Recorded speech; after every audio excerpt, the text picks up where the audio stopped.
into sex and victimized by severe emotional abuse. We know that it's very widespread. We know that rape and other acts of violence against women are used as weapons of war in refugee camps around the world.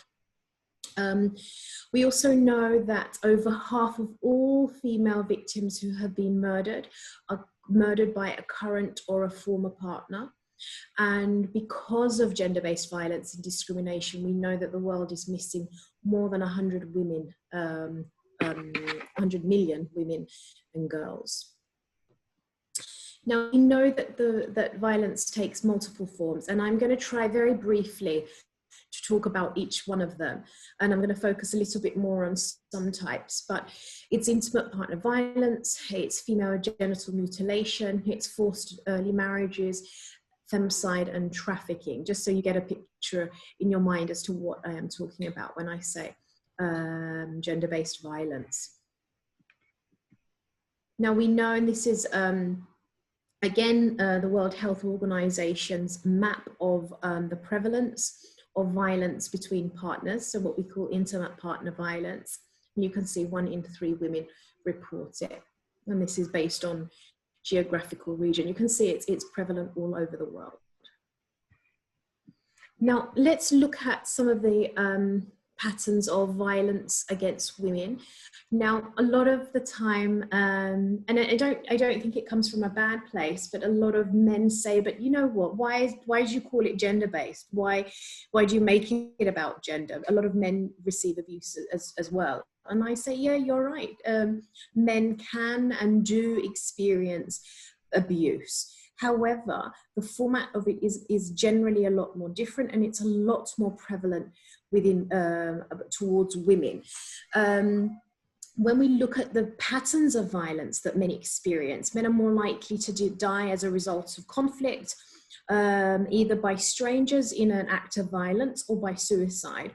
While when we look at the violence that women, or when women die, it's more likely to be at the hands of someone that they are close to, a husband, a partner, and women are usually emotionally involved with the people who are their aggressors.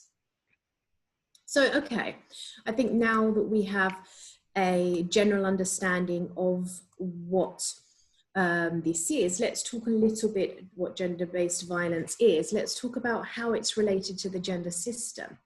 Now, we know that attitudes, so social norms and attitudes within a society, help to justify, tolerate, and condone.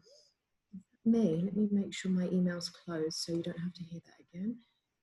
Yep, okay, sorry about that. Okay, let's share the screen again. Okay, now we know that a lot of the time attitudes in society, not only do they tolerate violence, but they also blame women for the violence they experience. So we know there are domestic violence myths, for example, myths that say, I wonder what she did to deserve it. Maybe she was nagging at him, and that's why he got so angry in the end. So we know that there are lots of myths as well as attitudes that say that it's okay to discipline your partner if she steps out of line again.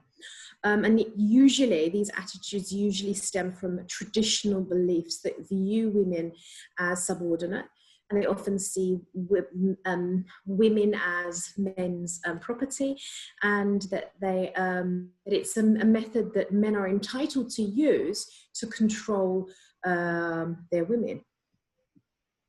Also, we know that, again, particularly, as I said, women are seen as the property of men, and it's in the status of a woman within a society is hugely correlated with the amount of abuse she experienced, or whether she experiences abuse. Now, we know that in cultures where women are seen as second-class citizens, where they do not have equal rights, in countries such as these, women are much more likely to experience violence.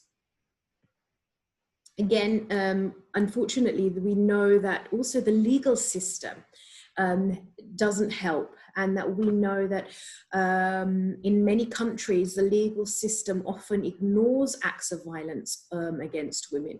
Also, sometimes the legislation exists, a law, they are either not implemented properly, or they are interpreted in a way to not reflect and not to harm the tradition. For example, here in Cyprus, in the north of Cyprus, we know that sometimes police, when they are called to the scene of a house where a woman has been abused by her partner, or maybe her husband, the police often say, you know, make up, kiss and forget, forgive and forget, these let's don't press charges. We often don't just see this within the family environment, but also we see this with students as well. If they, and young women, if they want to report harassment by a partner and they go to the police, often the police will come up with an excuse not to, or at least encourage them not to press charges. So sometimes, even if the legislation exists, there's nobody actually following it up. Now, there are certain norms that I'd like to just go over with you that help to support this violence against women.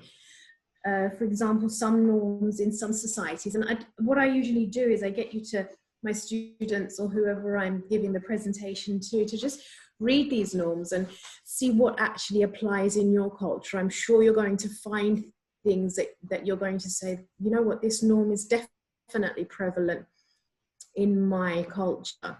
For instance, a man has a right to assert power over a woman and is considered socially superior. A man has a right to physically discipline a woman for incorrect behavior.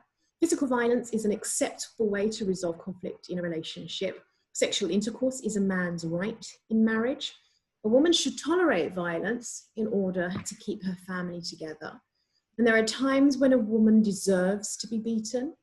And sexual activity, including rape, is a marker of masculinity, and girls are responsible for controlling a man's sexual urges. And I'm sure that some of these norms will unfortunately seem very familiar, and it's these norms that we know from reports from the World Health Organization that are very common in cultures, and these kinds of norms are those that are accepted in society, which all help, unfortunately, to reinforce the idea that violence is okay. Of course, there's a huge health impact of violence against women. Sorry, I'm just put this. For example, we know that there are huge mental health impacts. We know that women who experience violence are almost twice as likely to have substance misuse issues. We know that they are more likely to have unwanted pregnancies, or when the pregnancy goes through, have lower weight babies. We know that 42% of women who have experienced physical or sexual violence have also experienced injuries, and they're also more likely to self-harm or commit suicide. Twice as likely to experience depression or anxiety disorders, again, a mental health issue. A sexual health issue is that they are more likely to experience sexually transmitted infections. And unfortunately, we know that women are also, as I said, more likely to be murdered by an intimate partner. So there's a huge toll that violence against women has. Now, if you're okay, and I can't actually see if there are any questions or comments because of how the presentation is, but if there is, and you want me to stop at any point, I'm happy to do so. If not, I'm going to carry on with types of gender-based violence. Is that okay? Yes, I think it's fine as well. Okay, lovely. Thanks, Nancy.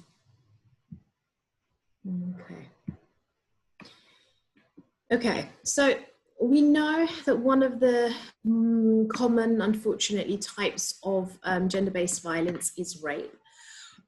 We know that, now the thing with rape is that, of course, there are different types. So there's sexual assault, and there's also, which is unwanted sexual contact, groping, fondling, etc. There's also rape, which is penetration without the person's consent. A lot of the time, rape is underreported. When I ask generally my students to imagine what rape is, and for them to imagine a scenario of rape, like what would build up to that, they usually imagine a woman walking down a dark alley at night and being attacked by a man they don't know. Now, unfortunately, most rape cases are not this way. Most rape cases are what we call acquaintance rape, where the sexual assault is conducted by a partner or someone who is well known to the woman. And labeling acquaintance rape is often hard, because one of the biggest reasons it's very hard is because we all, most people in society, hold what we call rape myths. And these are stereotypical false beliefs about rape, rape victims, and rapists. Now, we know, for example, that a lot of the time women experience rape, and usually acquaintance rape, but they don't actually know that that's the label that they should give it. In fact, in one study, 73% of women who had experienced the legal definition of rape didn't actually personally label their experience as rape. So unfortunately, women often enough do not realize that it's that what they have experienced is rape. Now, we know again that men are more likely to endorse, for example, rape myths, and men who endorse rape myths are also more likely to endorse the tendency to rape. And again, the problem with rape myths is that they perpetuate the acceptability of sexual coercion, because they remove the blame from the perpetrator and they push it onto the survivor, the woman who has experienced it, or the person who has experienced it. So things such as, what was she wearing? What was she doing out at night? It wasn't really rape, because if you're not able to say so, if you're not able to verbally say no, then really is it rape? And so these are the kinds of myths that, again, unfortunately, reinforce the acceptability of rape. That's why I always tell and talk to my students about consent, and consent at every opportunity is important for every single act. And I know my students get embarrassed when I say things like this, but consent, and when I say consent, it has to be consent at every stage of a sexual relationship. If a woman or a man consents to oral sex, this does not mean they are also consenting for anything more, like penetration or anything else. It has to be a yes, an open, clear, conscious, freely given, very specific, enthusiastic yes at every act. And that's why when a woman is unconscious, when she's intoxicated, when she is tired, when she is none of this, when she is asleep, none of this is consent. Consent has to be given openly, freely, and it's an informed decision, in that if you're saying yes to one act, this isn't an open ticket for every other single thing. And if you get an opportunity, watch on YouTube Consent. It's as simple as tea, for a little bit lighter explanation of what consent is. It's as easy as tea. Now, I'm going to talk a little bit less, but just so that it's out there. We know that honor killings and cultures in which there is a emphasis on a man's honor being tied to the sexual purity and fidelity of women. In these cultures, gender-based violence is huge. And it could be anything from, again, refusing to marry, or having an extramarital affair, or even being raped could be considered a reason for honor killings in some cultures. And it's estimated that there are 5,000 women murdered each year. But again, this number is probably very underestimated, because again, in cultures where honor is very valued, it's very hush-hush in that it's not revealed very easily, and there's a whole family system which protects the perpetrator. So these values are very underestimated. Now, sex trafficking is also a type of gender-based violence, it's a huge global issue. Millions of women and children are trafficked into the sex trade. It usually occurs in cultures where there is extreme poverty and gender inequality is large, and where there are vulnerable families who are targeted. A lot of the time, the women don't even realize that they're actually being put into the sex trade. They believe they're going to another country to study or to babysit, and then they find themselves in the sex trade. And we know that trafficking creates grave, huge violations of fundamental human rights for women. And sometimes when those women are lucky enough to get out of the sex trafficking system and they go back home, unfortunately, they receive even more trauma and stigmatization within their cultures and within their communities because of being in the sex trade. And so this is, again, one of the gender-based violence types that exists worldwide. Now, the one that is a little bit more common that I'm going to talk about a little bit more is violence in intimate relationships, also known as intimate partner violence, or IPV. We know that IPV is seen worldwide, from Hong Kong to Mozambique. We know that it exists, and we know that it's one of the most frequent causes of physical injury for women cross-culturally. Now, a lot of the time, again, we say that it's that 1 in 3 women experience IPV, and a lot of the time, in IPV, it is also possible that men experience intimate partner violence. Again, it's important that we do recognize that this exists. However, when you look at them, and that's what the literature tells us, when we look at the reasons why men experience violence, it's usually that women aggress as a result of self-defense, whereas for women, for men, it's usually a source of trying to stay in control. Now, this is one of my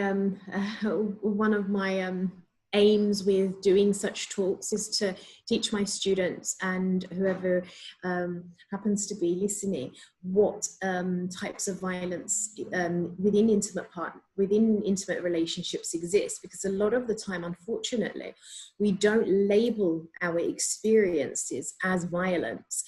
And when we say intimate partner violence, automatically we think of hitting and beating and kicking and pushing. But the violence that you experience, that an individual experiences, does not necessarily have to be physical. There are different types. There's verbal, there's emotional, there's financial, there's sexual, and also there's cyber. And a lot of teen violence or more young adulthood types of relationships have a lot of these cyber violence tendencies as well. For example, the constant checking of phones, of emails, of social networking sites, asking, who are you talking to? Why are you talking with them? Why is this person liking your pictures? Putting a tracker on your phone, and again the partner says, oh, it's because I'm worried about you, I would just want to check in on where you are and seeing if you're well, when in fact this is actually a sign to show you that there's a need of actual control here. Oh, it's Nancy, she's muted. Suddenly the sound changed for me, sorry. And so it's important that you recognize these indications. These are signs that, that there is abuse there.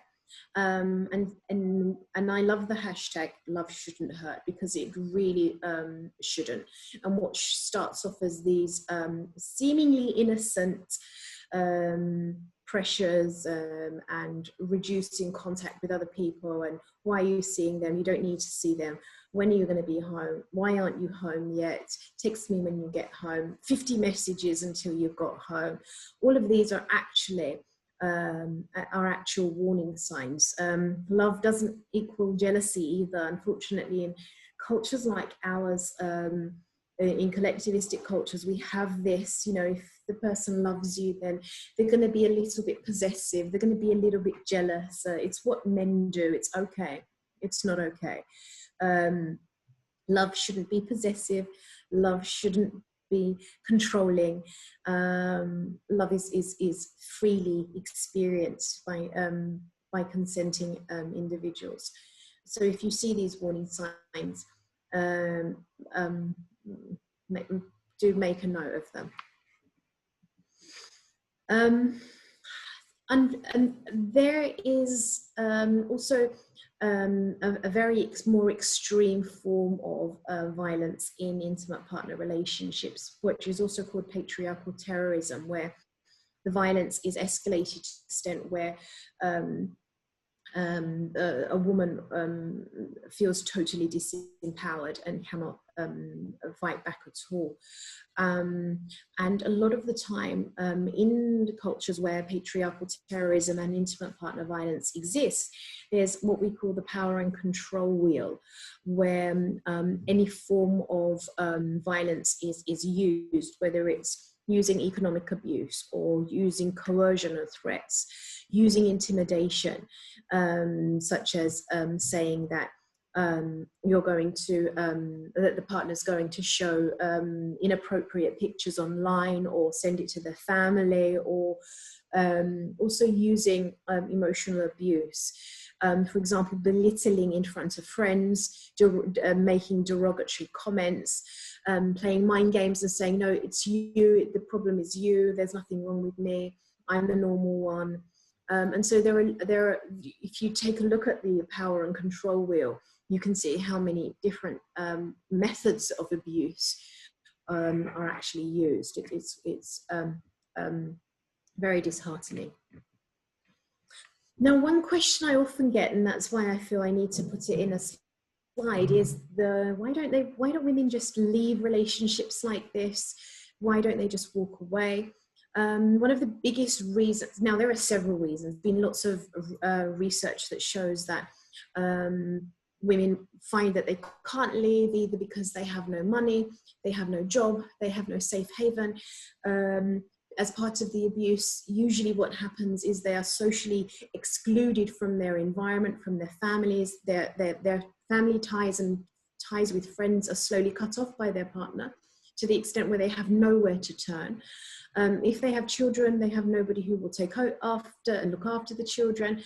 But one of the most prominent reasons is fear, because women are much more likely to be injured or killed by a partner after they have left the partner. So fear is a huge motivating power for them to stay. Another thing is what we call disempowerment, to the extent where there's something called battered women syndrome, where women are so paralyzed by the years of abuse that it's almost like a post-traumatic disorder, where the abuse has created them to withdraw emotionally, and to the extent that they feel that there is absolutely nothing they can do to be able to get out of that relationship. Another reason why women also don't leave is because the abuse can be cyclical.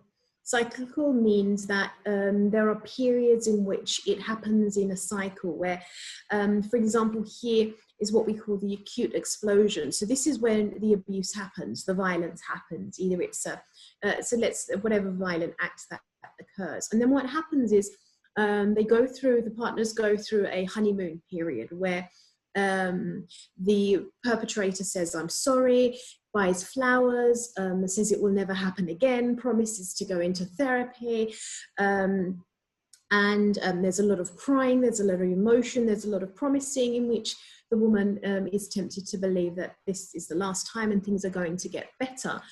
Of course, that never lasts, and then slowly again, the tension starts to build until they go through another acute explosion. So a lot of women get stuck in this period in which they feel that the violence, it could potentially end. Okay. I'm going to talk very briefly about what normalizes violence, and just wary of the time. It's been about 30 minutes. Okay, I think I can do this.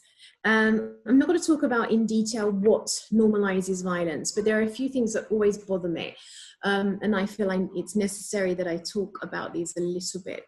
One is the media. A lot of the time, the media representation of violence against women is one which condones violence, one which gives a message where it's okay, it's normal. In fact, there are TV programs that glamorize violence against women. And there is, sorry, let me just mute it and get my son to be quiet a little bit. John?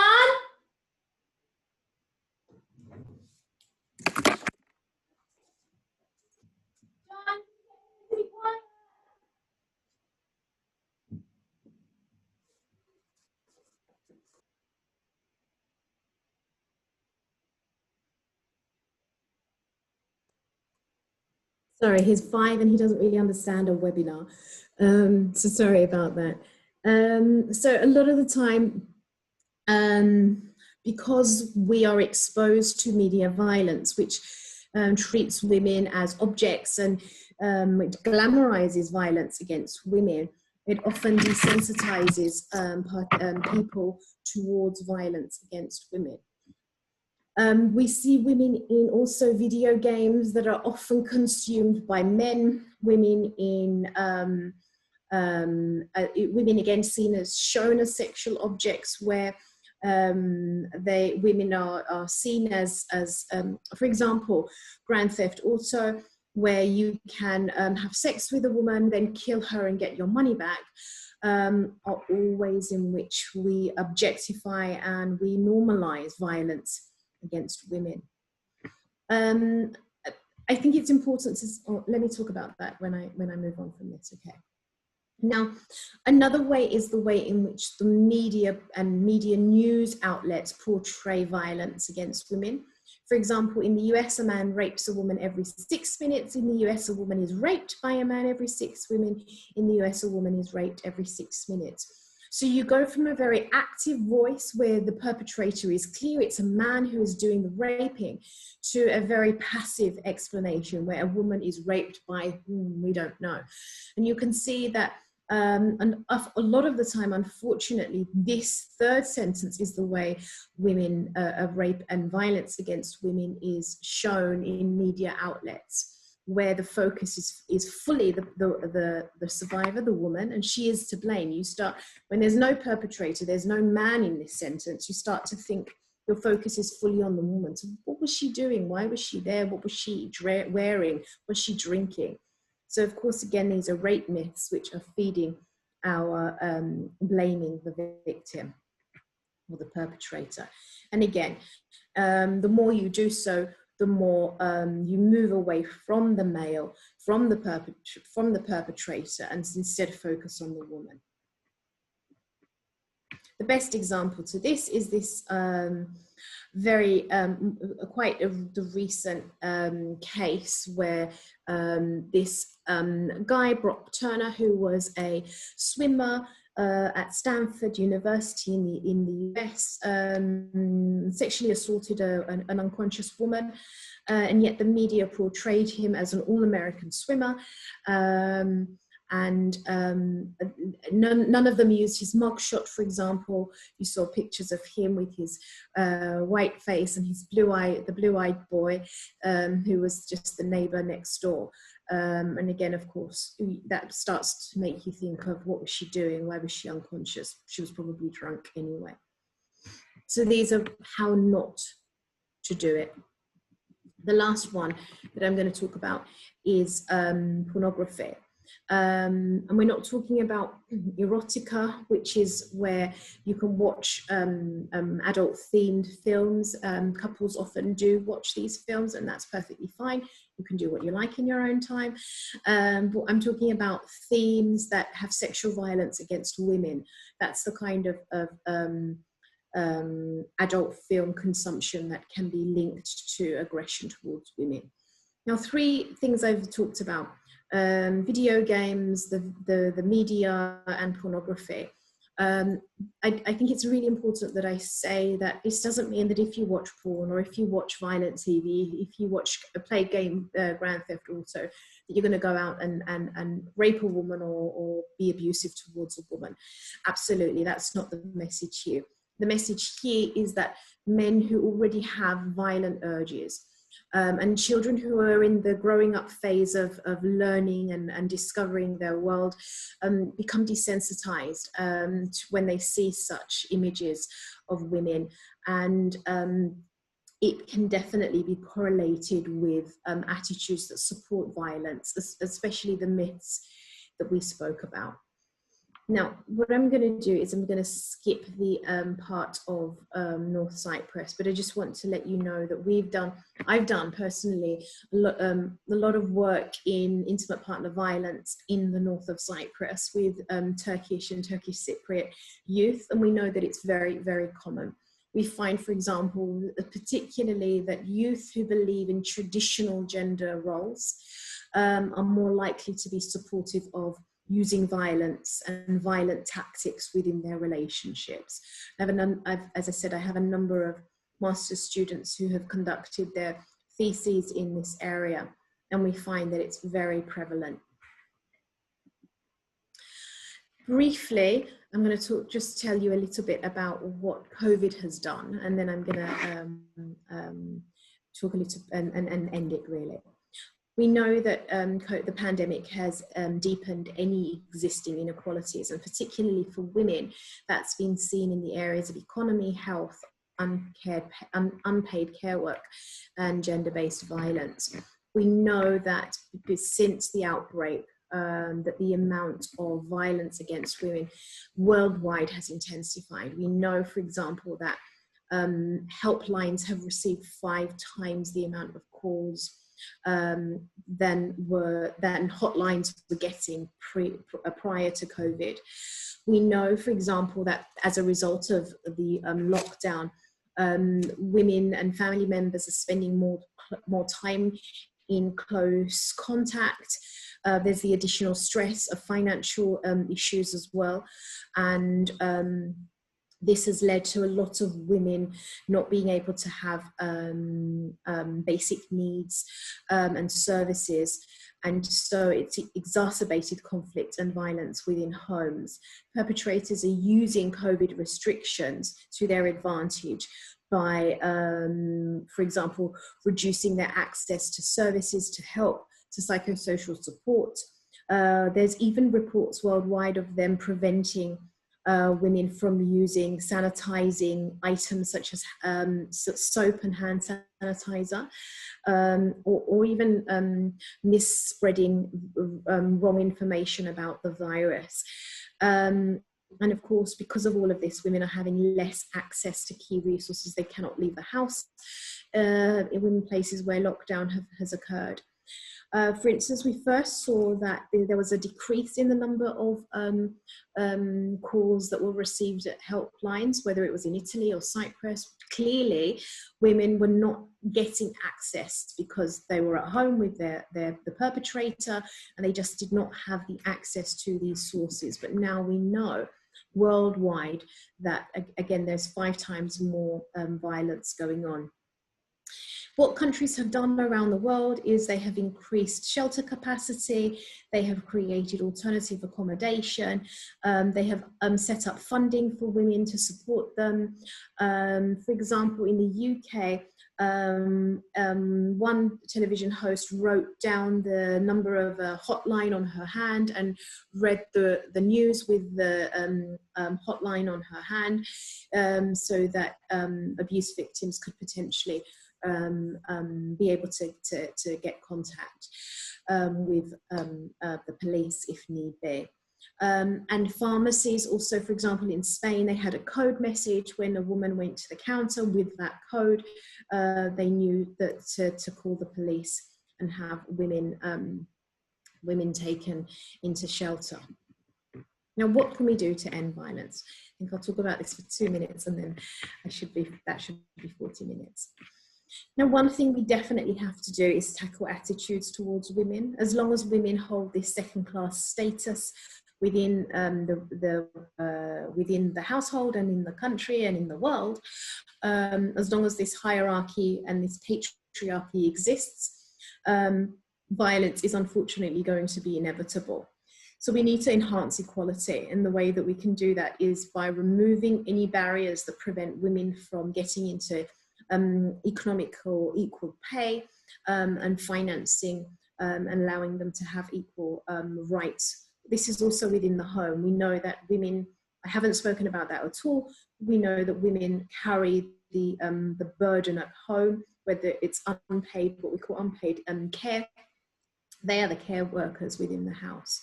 So we need to enhance equality. We need to ensure that there are women's shelters by safe houses where they can get temporary support, whether this is emotional support or legal advice and counselling. And of course, we need legal action. We know that one of the biggest ways that we can deter men from committing violence again is by locking them up, by having a punishment that will deter them. Arrest and conviction often deters men from perpetrating the abuse again and again. And in terms of COVID, what could we do? Increase shelters, provide psychosocial support, repurpose spaces like empty hotels for shelters, provide online counselling, and use technology-based solutions as well. We know that there are laws in place, also known as the Istanbul law, the CEDAW, which is the Convention on the Elimination of All Forms of Discrimination Against Women. It's an international human rights treaty that's signed by most countries around the world, which says that all these countries who signed underneath it said that they would protect and promote the human rights of women. And this also meant ensuring that there would be no violence against women. So we know that there is a legal framework in place around the world to stop violence against women. But unfortunately, it's often not implemented. What can I do? I talk about what is love and what's not love. I try to teach my students to recognize the signs of abuse. And I often find that after I give talks like this, I get messages from my students saying that they didn't know that they were in an abusive relationship, and they didn't know that that constituted abuse at the time, and now they know, and now they know to get out of relationships like this. What you can do is, if you believe that somebody, and if somebody reaches out to you that they have experienced violence, what you can do is you can listen to them with empathy and without showing any judgment. You could try to help with their needs. You could validate their experiences by believing them, because a lot of the time survivors feel that they are not believed. You could, if you possibly can, enhance their safety and support them by connecting them with psychological counselling, legal advice, or if the shelter exists, shelters as well. And these are the small things that you can do. Of course, this is the month of ending gender-based violence. So hopefully we all together can orange the world to end gender-based violence. Thank you. Thank you so much, Hijab. I think there is a question in the Q&A session. Sure. Sorry. And I've asked others to write down their questions in the Q&A section, so that it is easy for you to be able to understand why I'm asking them. So I think there's a question in the Q&A section. Okay, I've just read the question. Yeah, it is normal to be worried about your partner, absolutely. And I think a good partner does have a little bit of anxiety about their safety. But let's be sure as to what we mean when we say being worried about your partner. There is, I think I'd like to hope that we know the difference between what is a bit too much and what is over possessive and almost controlling, and what is just being a little bit anxious as to your partner's well-being. If you believe that the questions and the worry and the anxiety is totally well-being based, then you're safe. But if it's about control, if it's about where are you, what are you doing, why aren't you home yet? So if the questions have an accusation there as to what's going on and you're not home yet, then that's when you need to be a little bit more wary as to the source of these questions. But of course, in a loving relationship, of course, you will be anxious with regards to your partner. And in a loving relationship, you should, of course, be wary of this. But again, I think hopefully, at least as a result of this talk, you will start to differentiate the two. Okay.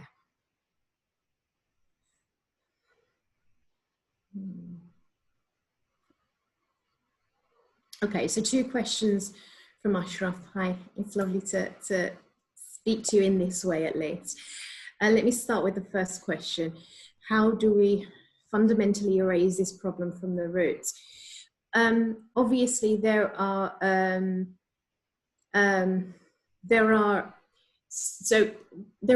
several causes of gender-based violence. So I have fundamentally tackled traditional gender beliefs and how traditional gender beliefs can lead to the issue of violence.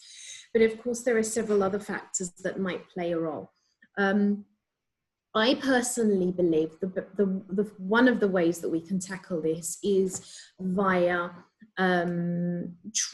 educating our children, starting from a very young age, where we start to teach children about gender equality. And I do this, for example, in some of the courses I teach, but by the time they get to me, they're in their undergraduate years and they're 17 plus, they're young adults. We need to start much, much earlier. We need gender equality in classrooms and at a much younger age, so that children can be raised in an understanding where they don't see anybody as inferior or superior to them. So if we were to start tackling gender inequality earlier on, then again, if women have a more equal status in society, then we could at least tackle this the cause of gender-based violence from the traditional gender role perspective. Of course, another thing is the legal system. I've spoken about this as well. The legal system has to be in place. The police, when they receive these calls, shouldn't just ignore them and assume that they are just private matters between couples. The laws are there, they are in place, and they have to function to deter the perpetrator of violence. What do I think about sex trafficking in North Cyprus? The sex industry in Cyprus is a very, very problematic one, Ashraf. It's one of those very sticky issues in Cyprus because we claim to not have any sex trafficking, and yet we have sex workers and we have brothels, and there is this huge industry which unfortunately is one that a lot of people in top places in Cyprus also frequent. And so tackling it has been every politician's agenda, but nothing is ever actually done.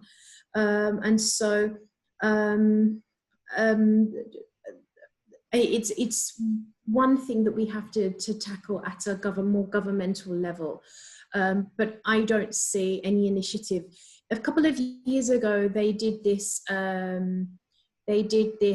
meeting where a group of civil society organizations, women rights organizations, all of them got together and they talked at the governmental level as to what could be done. And they wrote this really long report and nothing came of it. I'm a little bit disheartened when it comes to that particular topic, Ashraf, but we have a lot of work to do with regards to that. How do you learn to unlove your abuser? You go to therapy, and I don't say this in a very sort of like American pop culture kind of. I am serious when I say learning to unlove your abuser is very difficult. First, you need to recognize that it's abuse. Second, you need to learn how to cut all those ties with that person. So it is a very, very hard thing to do, and that's why you need to be empowered. And sometimes that's very often hard. That's very hard to do by yourself. And so a therapist, a good therapist, will empower you to be able to move on from an abusive relationship. So my suggestion to you, and if you, I know that VOIS has started to give some kind of therapy, some support for therapy. But if you're unhappy with those, contact me, and I will come up with a list of people that I could recommend who would also speak in English. And you could get the help, or somebody who you might be close to who's in that situation can get some help. Someone, my friends had issues with blackmail. How can I help them? Okay. Again, this is one of those things that we actually do see. Now, your friend has to, if they are happy to get legal help, they will need to actually go ahead with pressing charges. Now, I know that's a bit hard in this country when you don't speak the same language and when you feel that you might not be supported. I don't know if VOIS has this kind of support, but I do know, again, of lawyers who would want to help you, because this is a legal matter, if they want to go in that direction. And my suggestion would always be to take it up with the officials to make sure that it is not going to, it is stopped, because it's one way to deter this from happening over and over. Okay, I'm moving on. Okay, what your question? False rape. That's a hard one, because we believe that all survivors of rape should generally be believed. That's our default. That's our default starting point, that we believe survivors. But is it possible that sometimes survivors are not actually survivors and there is a false claim? Is it possible? It is. Again, are they harming the movement? Yes and no, in that there will always be people who make false claims because of something else. For me, it's usually a sign of a call for help, and they need help in another way. So again, my impression, my solution would be to direct those people to get some help as well. You know, I'm a psychologist, and so my answer has pretty much been send them to a psychologist so far. But for me, it is definitely a cry for help, and you'll probably find that somewhere there something's gone wrong terribly. So they will definitely need some help. But does it affect the movement? You know, I also don't think that it does too much, because I mean, rape myths exist, and survivors find it really challenging in general. And I mean, women's rights groups are working tirelessly to end that culture. And I think we will eventually get there. So yeah. How can a woman going through an abusive relationship trust someone else to tell her problems? I don't know how they would trust somebody else. But if one thing, that's why I put the last slide up. One thing, obviously I can't, and you can't determine whether a woman will trust somebody else to tell her their problems. But what I do hope is if they are supported in their environment enough. So if I feel empowered by my environment, by my friends, by my social network, if I feel that I will be believed, then I am more likely to open up to them. So if you could provide, not you personally, but if the environment and people within that environment can provide a supportive network, then a woman will feel safe enough to be able to trust and open up. If they believe that they will be ignored, that they will be undervalued, devalued, that they will, that their problems will be belittled, or that they will not be believed, then of course they won't trust and they won't open up. So having these honest conversations about what is abuse and about believing survivors will help towards allowing a woman to open up and feel validated. Okay. Have I answered all the questions? Yes, I think there is one question left, the last one. There we go. Guys, we're running out of time, so please endeavor to send your questions. Make it short too, because I think we're really out of time. Yeah. Nancy, I can't hear you. Oh, sorry, can you hear me now? Sorry, let me mute it and maybe I'll hear you. Can you hear me now? It's not, just not very clear. So I can hear you saying something, but I can't make out.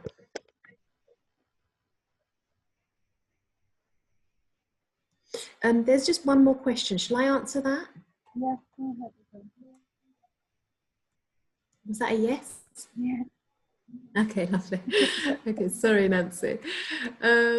Emotional manipulation, gaslighting is normalized. I absolutely agree with you, Magazi. If that's how I pronounce your name, please forgive me if I haven't pronounced it properly. I absolutely agree with you. It is so very common, and it's thought to be like the in and cool thing. How do we break this stigma? You know, the way we break it is by not allowing it to occur in our lives and to not tolerate it in anybody else.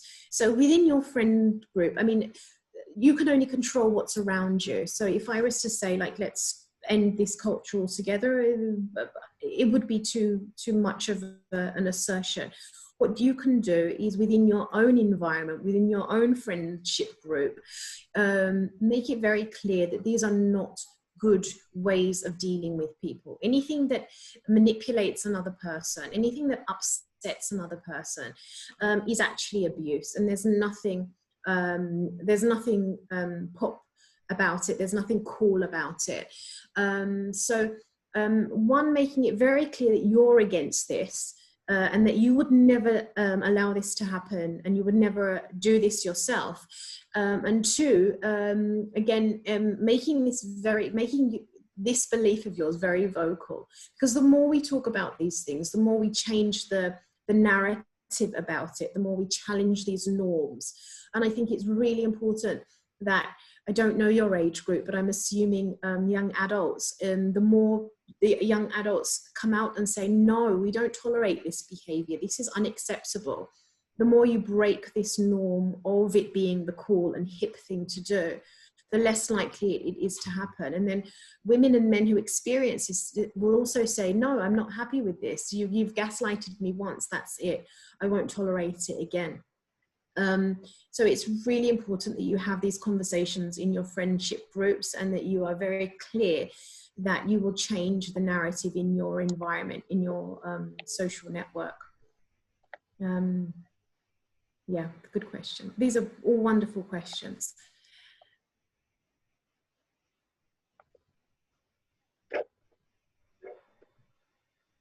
I did answer this last question, this about cyber abuse at the beginning.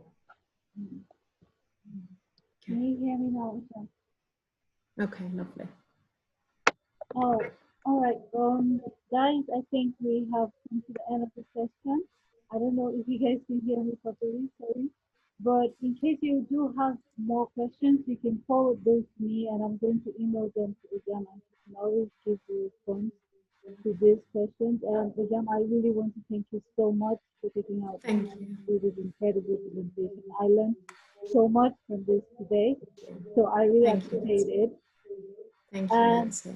Ujam, is it all right if we can have the slides so that we can put them up for those who are not able to attend to get more information from it? I think you said, is it all right for me to send you the slides? Yes, please. Okay, no worries. Yes, sure. All right. Yeah. No worries. Ujam, obviously, I think if you have something as a farewell or something else to say before we close the session. No, not really. Other than if, obviously I'm not a therapist, so I can't provide the empowerment or the support in that way. But if you have any questions with regards to any of the topics that we've discussed today, I would do my very best to direct you in the right way, in the right direction in terms of who you could contact with these if I don't have the answer myself. I think there's a comment below here. No, I promise you I answered knowing the difference between cyber abuse and worry. And is there anything in the chat? No? Okay. All right. Okay. All right. Okay. Thank you, VOIS, and thank you everybody for inviting me. It's been a pleasure for me as well. And I hope when life goes back to normal, we'll see each other face to face as well. Of course we will. Thank you so much, Ujam. Thanks. Thank you, Nancy. Thank you everyone for coming, and wish you a blessed evening. And I think we've come to the end of this session. Thank you so much. Thank you. Take care. Bye-bye. Okay.